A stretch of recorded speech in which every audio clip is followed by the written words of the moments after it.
ये मैंने अपने पापा से सीखा था और उनके जाने के बाद उनकी कमी बहुत महसूस हुई।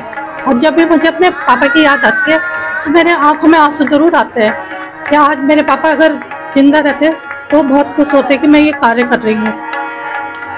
देखिए, अगर आप देख पा रहे होंगे तो उस बहन की आंखों में आंसू, कहीं ना कहीं जहां हम एक तरफ अपने माँ बाप को, आज के समाज में माँ बाप को हम कहीं ना कहीं पीछे छोड़ देते हैं, उनका हम आदर नहीं करते हैं। ऐसे में श्रुति रावत जी कहीं ना कहीं मिसाल है कि अपने पिता के उनके संस्कार आज आगे काम आ रहे हैं। इन बच्चों के लिए कहीं ना कहीं तो प्रेरणा स्रोत भी है, उनकी सहायता है, आगे आपका हाथ बढ़ाते हैं। कैसा महसूस करते हैं? सर, मुझे उस टाइम पे बहुत अच्छा लगता है और मैम के बारे में जितना मैं बोलूँ सर वो शब्द कम है, क्योंकि सर ज़मीन की नींव से और ऊपर जो बिल्डिंग बनी है मैडम का पूरा सहयोग रहा है।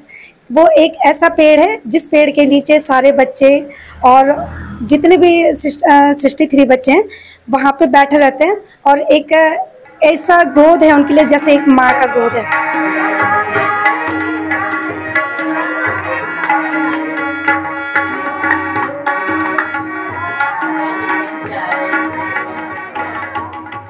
बजाओ बजाओ, हाँ बजाओ।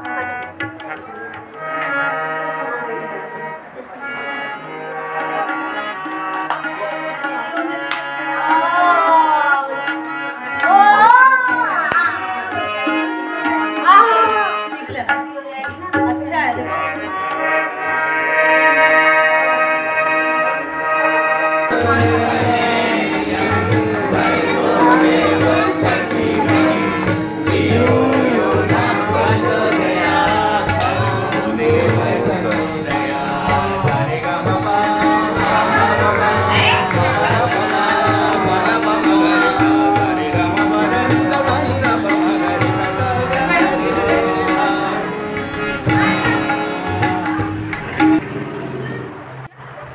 नमस्कार दोस्तों, सुदर्शन चक्र लाइव पे एक बार फिर से आप लोगों का बहुत बहुत स्वागत है। और जब हम बात करते हैं इंसानियत की तो कहीं ना कहीं एक बात जरूर निकल के आती है कि दिल तो सभी लोगों के पास होता है, लेकिन दिल वाला कोई कोई होता है। तो श्रुति रावत जी मुझसे जुड़ी, पहले तो बहुत बहुत स्वागत है। सुदर्शन चक्र लाइव की स्क्रीन पर दिख रही है मातृशक्ति कोई और नहीं बल्कि उत्तर प्रदेश के मुख्यमंत्री योगी आदित्यनाथ के ओएसडी राजभूषण सिंह रावत की बहन श्रुति रावत हैं, जो लगातार समाज सेवा में लगी रहती हैं। अगर हम आज की बात करें तो दिया दिव्यांग संस्थान, जो कोटद्वार के भाबर क्षेत्र में एक दिव्यांग बच्चों का स्कूल है, उस पर लगातार अपना सहयोग देती रहती है। जिस दिन मेरे पापा की 13वीं थी उस दिन हमारे घर में आई थी, तो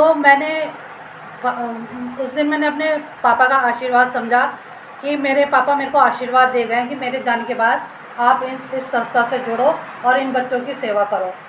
हम पहले यहाँ देखने आए इस संस्था में कितने बच्चे हैं, फिर हमने धीरे धीरे देखा कि कविता मलासी बच्चों के लिए इतनी मेहनत कर रही है, तो अब हम इस संस्था से जुड़े। और हमने जब बच्चों को यहाँ इस हालत में देखा तो हमारा मन भी करा कि हम इनसे जुड़ें और बच्चों की जितना हो सके। कोई बात ऐसी हुई है कि आपको इस तरफ आना पड़ा इन बच्चों की सहायता? नहीं, ये मैंने अपने पापा से सीखा था और उनके जाने के बाद उनकी कमी बहुत महसूस हुई। और जब भी मुझे अपने पापा की याद आती है तो मेरे आंखों में आंसू जरूर आते हैं कि आज मेरे पापा अगर जिंदा रहते तो बहुत खुश होते कि मैं ये कार्य कर रही हूँ। देखिए, अगर आप देख पा रहे होंगे तो उस बहन की आंखों में आंसू, कहीं ना कहीं जहां हम एक तरफ अपने माँ बाप को, आज के समाज में माँ बाप को हम कहीं ना कहीं पीछे छोड़ देते हैं, उनका हम आदर नहीं करते हैं। ऐसे में श्रुति रावत जी कहीं ना कहीं मिसाल है कि अपने पिता के उनके संस्कार आज आगे काम आ रहे हैं। इन बच्चों के लिए कहीं ना कहीं तो प्रेरणा स्रोत भी है, उनकी सहायता कर रही हैं। और मैं बात करूं तो मैडम, कोई पिछला अनुभव ऐसे रहा हो? देखिए, मैं अभी भी देख पा रहा हूँ आपकी आंखों में आंसू हैं, आप पहले तो अपने आप को संभालिए, लेकिन कहीं ना कहीं पिछला कोई ऐसा अनुभव रहा हो जो आपको? मुझे अनुभव तो ऐसा कुछ नहीं है। मैंने अपने घर में अपने पापा को देखा था कि जहाँ जरूरत पड़ती थी तो सर्वप्रथम पहुंच जाते थे। किसी का सुख हो दुख हो, उन्होंने रात नहीं दिन नहीं कुछ नहीं देखा, वो सबकी मदद करने के लिए सबसे पहले पहुंच जाते थे। तो मेरे पापा के ये मेरे में गुण आए जो कि मैं ये सब कार्य कर रही हूँ। मतलब मेरे पापा मेरी प्रेरणा स्रोत रहे। दोस्तों देखिए, माँ बाप हमेशा साथ नहीं देते हैं, हमेशा साथ नहीं रहते हैं, लेकिन उसके बावजूद उनके संस्कार जहाँ बच्चों में आते हैं तो कहीं ना कहीं वो देश और दुनिया में नाम करते हैं। मैडम पहले तो बहुत बहुत शुभकामनाएं भी हैं और हम आशा करते हैं कि आप लगातार भविष्य में बच्चों के लिए, तमाम ऐसे बच्चों के लिए जो कहीं ना कहीं मानसिक रूप से और मैं ये भी कहना चाहूंगी कि लोग हमको ना देखें, बच्चों को देखें और बच्चों की मदद करने को आगे आए। चलिए बहुत बहुत धन्यवाद। दोस्तों देखिए, श्रुति रावत जी जो है मुझसे जुड़ी हुई थी और किसी परिचय के मोहताज नहीं। उनकी आंखों में जो आंसू थे वो कहीं ना कहीं ये बयां करते हैं कि बच्चे चाहे कैसे भी हों, मानसिक रूप से कमज़ोर हों या शारीरिक रूप से कमज़ोर हों, उनकी सहायता करना बनता है। और जो इस समय फाउंडर, जो इस समय दिया दिव्यांग संस्था जो उनकी जो फाउंडर है, मैं उनसे बात कर लेता हूँ और मेरे से इस समय सीधे जुड़ चुकी हैं। कवर करा हर बार आप उसी जोश खरोश से मैं देखता हूँ आप इन बच्चों की सहायता कर रही हैं और आपको आज एक ऐसे मार्गदर्शक रूप में जो श्रुति रावत जी हैं वो मिली हैं, कहीं ना कहीं उनकी सहायता आपको मिल रही है। थोड़ी देर पहले मैं देख रहा था कि उनकी आंखों में कविता मलासी एक ऐसी मातृशक्ति जो दिव्यांग बच्चों का स्कूल संचालित करती हैं। उनके आज लगातार कई वर्षों से वो इस स्कूल को संचालित कर पाती और उनके भरोसे वो कर भी रही है। क्या लगता है जब ऐसे लोग आप लोगों की सहायता करते हैं, आगे आपका हाथ बढ़ाते हैं, कैसा महसूस करते हैं?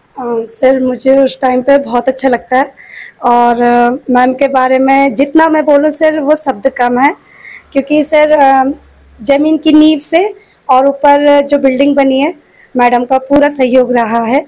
वो एक ऐसा पेड़ है जिस पेड़ के नीचे सारे बच्चे और जितने भी 63 बच्चे हैं वहाँ पे बैठे रहते हैं और एक ऐसा गोद है उनके लिए जैसे एक माँ का गोद है।